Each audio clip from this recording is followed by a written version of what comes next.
Moin zusammen, Flexdoc hier von Vieretech. In Patch 7.2 von PUBG wurden Bots eingefügt, um neuen Spielern eine Chance zu geben und das Matchmaking zu beschleunigen. Meine Meinung zu diesen Änderungen und wie man meiner Meinung nach die Probleme, die sie derzeit bestehen, ohne Bots lösen könnte, zeige ich euch nach dem Intro.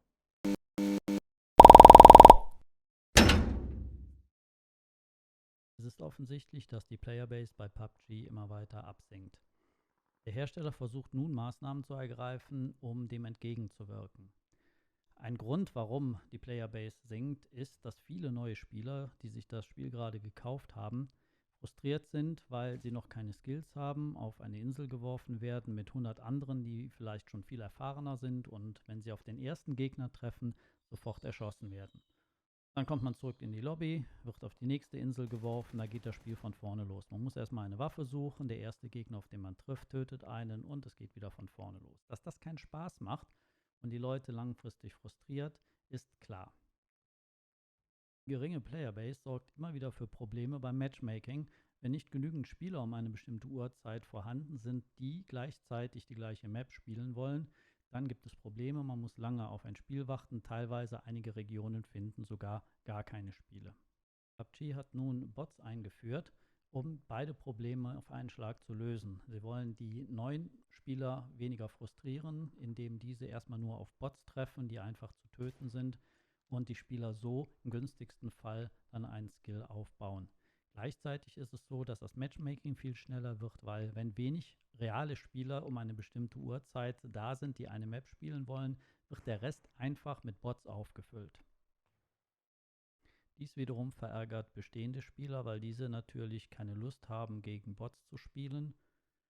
Es gibt zwar einen Ranked Mode, einen Modus mit Competition-Regeln, wo es keine Bots gibt. Allerdings hat PUBG das nur als Squad bereitgestellt. Das heißt, erfahrene Solo- oder Duo-Spieler haben keine Chance mehr, PUBG zu spielen ohne Bot. Um zu erreichen, dass mehr neue Spieler zu PUBG kommen, diese auch bleiben und das Matchmaking zu verkürzen, sind meiner Meinung nach 4 Maßnahmen nötig, die dafür sorgen würden, dass die Einführung von Bots unnötig würde. Punkt 1 ist etwas, was vielleicht schon geschehen ist. Es ist nötig, ein vernünftiges Ranking einzuführen. Das heißt, jeder Spieler bekommt eine gewisse Punktzahl nach und nach, je nachdem, wie gut er spielt. Es muss auch Minuspunkte geben, dass ein schlechtes Spiel einen noch wieder zurückwirft, so dass man nicht durch häufiges Spielen einen hohen Rang erreicht, obwohl man eigentlich gar nicht gut ist. Es soll wirklich Punkte verteilt werden nach Kill-to-Death-Ratio, nach Platzierung im Spiel und bei schlechter Platzierung und keinen Kills oder wenig Kills sollte der Rang auch wieder verringert werden. Punkt 2. Wenn man ein sauberes Ranking-System hat, dann kann man ein sogenanntes Ranked Matchmaking einführen. Das bedeutet, dass nur Leute in einem Spiel zusammengebracht werden, die ungefähr den gleichen Skill haben. Das macht die Sache weniger frustrierend, wenn Einsteiger nur gegen Leute spielen, die ein ungefähr gleiche Erfahrung haben wie man selbst. Bei Zeiten von zu geringen Spielerzahlen außerhalb der Stoßzeiten sollte dieses Ranked Matchmaking dynamisch sein. Das heißt, sind wenig Spieler da, sodass ein Spiel mit nur Einsteigerspielern bis beispielsweise Rang 1000 nicht zustande kommt, dann sollte das ausgeweitet werden, zum Beispiel auf bis Rang 2000, bis Rang 3000. Das hätte zwar zur Folge, dass Einsteiger doch wieder auf erfahrenere Spieler treffen würden, aber wenn das nur außerhalb der Stoßzeiten ist, ist das, glaube ich, eine Sache, mit der man leben könnte. Punkt 3. Um längere Wartezeiten durch das Ranked Matchmaking zu vermeiden, wäre es nötig, die Map Selection aufzuhören. Das heißt, man kann sich nicht mehr aussuchen, welche Map man spielen möchte, sondern man wird zufällig auf eine Map geworfen. Im Moment ist es ja so, dass sich die Queues auf viele Varianten aufteilen, nämlich Solo-Spieler, Duo-Spieler, Squad-Spieler, dann FPP, TPP und dann noch die unterschiedlichen Maps. Wenn man zumindest es eliminieren könnte, dass die Player unterschiedliche Maps auswählen, sondern dies eben nicht mehr entscheiden können, hätte man schon einen Haufen unterschiedlicher Queues gespart. Zum einen würde das Matchmaking ziemlich beschleunigen. Es würden in schwächeren Regionen wieder Spiele überhaupt stattfinden können. Und es ist meiner Meinung nach der Grundgedanke von Battle Royale. Ich kann nicht entscheiden, auf welche Insel ich gehe. Ich weiß nicht, welches Loot ich bekomme unten. Ich muss meinen Spielstil dementsprechend anpassen. Das ist Battle Royale. Und das passt eigentlich ganz gut, das so zu machen. Ein Problem ergibt sich aber dadurch, wenn ein Map Selection ausgeschaltet wird.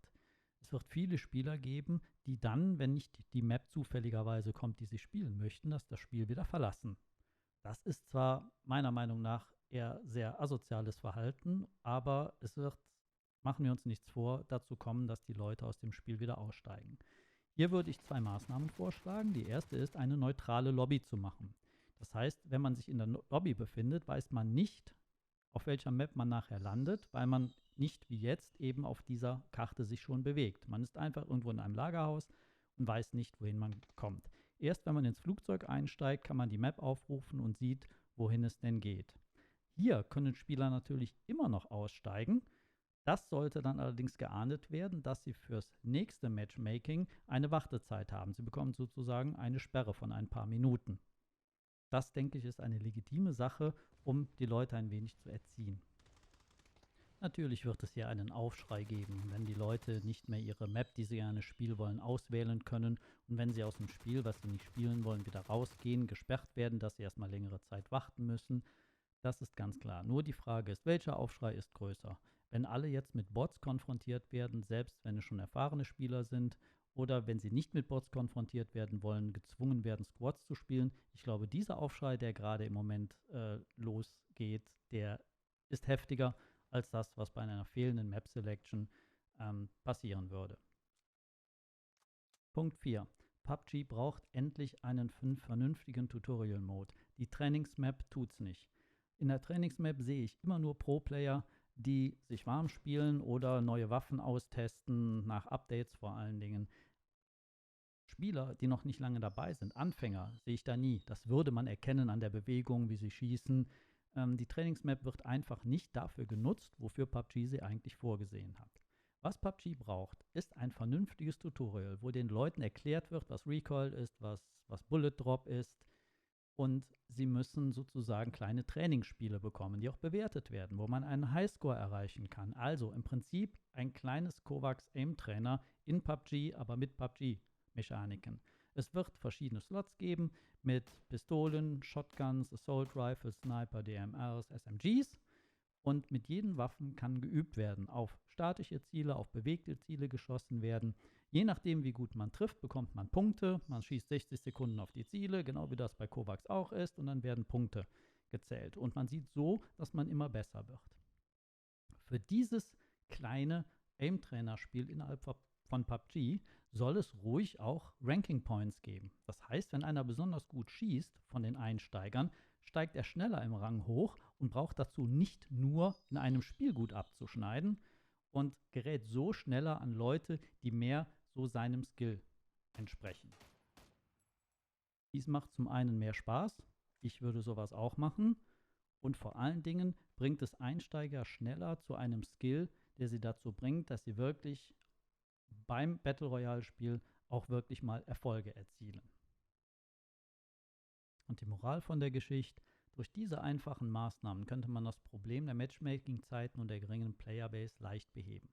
Natürlich wäre der Tutorial-Mode, der kleine Aim-Trainer, der würde etwas Arbeit bedeuten. Da müssten Programmierer dran und das ist nicht ganz ohne, das ist schon ein gewisser Aufwand. Allerdings dürfte dieser Aufwand in keinem Verhältnis dazu stehen, was für ein Aufwand nötig ist, um vernünftig Bots in PUBG zu integrieren. Bots in Counter-Strike, Unreal Tournament, Quake oder sonst wo in Spielen zu integrieren, die kleine Maps haben, ist nicht das Problem. Aber in den riesen Maps, in den riesen Karten von PUBG, Bots dazu zu bringen, dass sie sich halbwegs normal verhalten und nicht sich wie komplette Vollidioten aufzuführen, ist meiner Meinung nach A nicht möglich und wenn halbwegs möglich, dann nur mit einem Riesenaufwand, so dass sich auf jeden Fall ein Aim-Trainer oder Tutorial-Mode oder beides halt lohnen würde.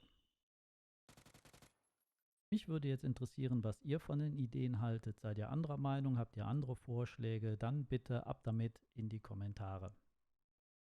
Und zum guten Schluss, wenn euch das Video gefallen hat, würde ich mich über ein Like freuen. Und wenn ihr über weitere Videos von mir zu Gaming Equipment und PC-Games unterrichtet werden wollt, dann klickt bitte den Abonnieren-Button. Ansonsten